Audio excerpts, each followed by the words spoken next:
Today, Chof Ma'acheshvan, the 20th of Ma'acheshvan, is the Yom Holedes, the birthday of the 5th Rebbe of Chabad, the Rebbe Rashab, Reb Shalom Dov Ber. It is worthy to note that the Rebbe Rashab's Torah plays a special influence on the setup of the idea of learning Halacha and the daily Halacha, as the Rebbe Rashab said in a famous Maimer in Tov Reish, Memches, in the Maimer Diba Matzchel, Le'ba Kadosh Baruch Hu Betrunya, that the last Aveda of Golus and Ikfus of the Mashiach is the Aveda of Mesiras Nefesh.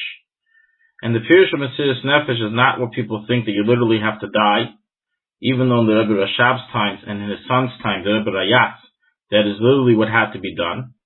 Mesiras Nefesh is, in the Lashon of the Rebbe Rashab there, Lo Ilahazes Mekeitzah Shal Yud Meshulchanaruch, that a Jew should not swerve from one letter of the Yud in Shulchanaruch, meaning he should not swerve from any law explained in Shulchanaruch. In today's halacha, we're going to discuss the mitzvah of Einik Shabbos in terms of how far one has to go to purchase foods for Shabbos. How much should one spend? What should be on the menu? Etc. So, the foods eaten to fulfill the mitzvah of Einik Shabbos vary in accordance to each country's definition of a luxurious food. Thus, those foods and beverages which are considered delicacies in one's area are to be eaten on Shabbos. Regarding eating meat and wine, so, although there's no obligation to specifically eat meat and wine on Shabbos, nevertheless, since in general most people have greater pleasure in consuming meat and wine over other foods and beverages, therefore they are to increase in eating meat and drinking wine in accordance with their affordability. Meaning, although eating meat and wine on Shabbos is not a mitzvah min ha-Torah, meaning it doesn't say that this is what you shall eat and drink, it falls under the category of einik, as most people receive greater pleasure in consuming meat and drinking wine. Regarding eating fish, the Alter Rebbe mentions in chapter 242, Halacha 7, that eating fish is included in the mitzvah of Einik Shabbos, and in the times of the Talmud, the Einik Shabbos was specifically fulfilled through eating large fish. Fish should be eaten in every single meal, unless it is hazardous for oneself, or one despises eating it to the point that he does not receive pleasure in eating it, but rather pain. The Alter Rebbe writes in the Siddur that it should specifically be eaten in the third meal.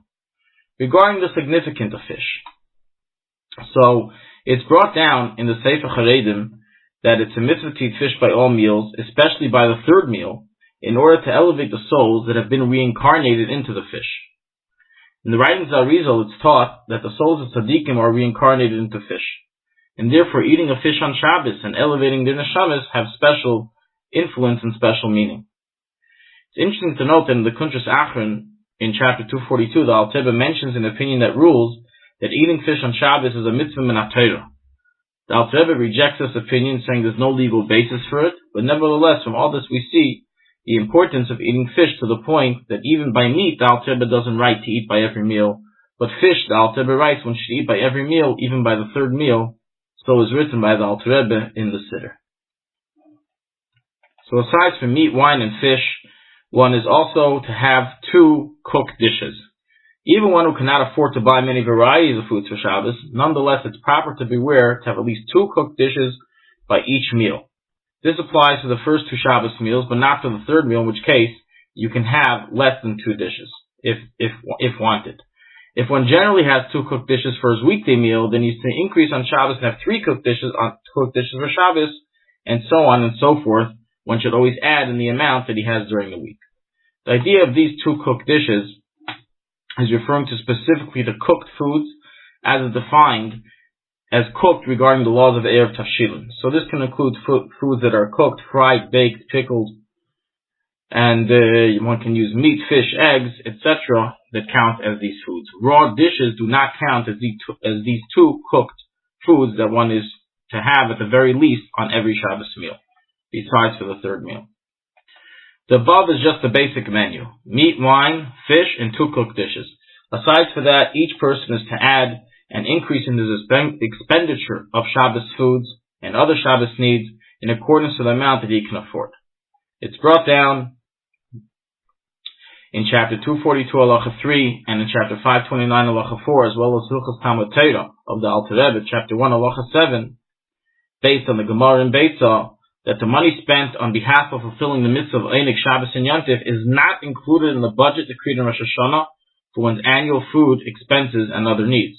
And therefore, as it says there, one who adds, Moisifun la Hashem adds to him, and one who doesn't add, Hashem takes away from him. Thus, in summary, the basic necessity of the Shabbos meal menu is challah, meat and wine, at least 2 cooked dishes, fish, and each person should increase more than so in according to his affordability, and it is not included within his yearly budget of which Hashem allocates for him an exact amount of money that he will make that year. If one does not like meat or wine, must he nevertheless make an effort to eat it on Shabbos? The answer is no, as there's no obligation to eat specifically meat or wine, and the specific obligation is to eat something that you enjoy. Thus, if one doesn't enjoy it, then he is not required to eat it. In today's halacha, we will continue the segments of laws that relate to the laws of Erev Shabbos.